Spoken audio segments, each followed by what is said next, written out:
Long time no see, but now see now. Hello everyone. Meron lang akong i-open na parcel. Or na-open ko na siya guys. Na-open na natin. At ito ay binili ko online. At according sa review, maganda ang shoes na to. Yan na naman tayo. Artihan, maganda daw ang review. Kaya napabili ako online.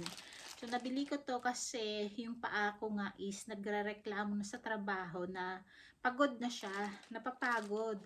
So, sabi ko baka yung shoes ko kasi yung may problema kasi medyo nahirapan na yung yung kind of shoes na yun. So, bumili ako guys at ito siya.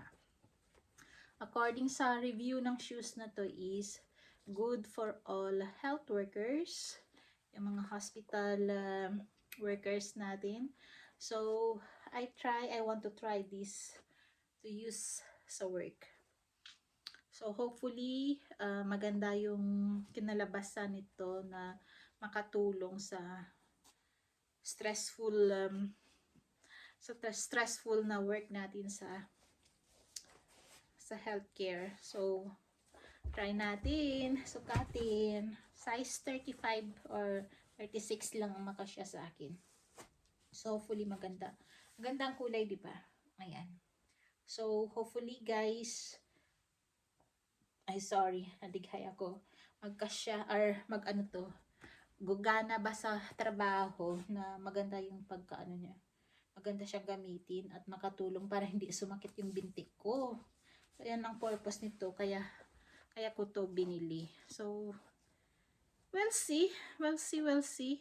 Parang, lang siya, flexible. Yan. Diba? So, maganda siya. Kaya, try natin to.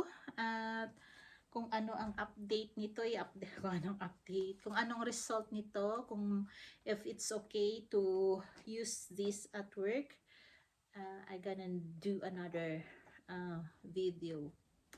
So, hopefully, it will helps for my legs pain during my duty, during my work. So, yan. Nice color.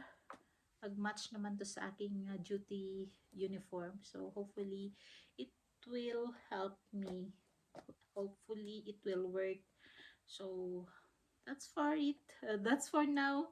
And thank you for watching again, guys. So, ito lang ang ma-share muna natin about the shoes. So,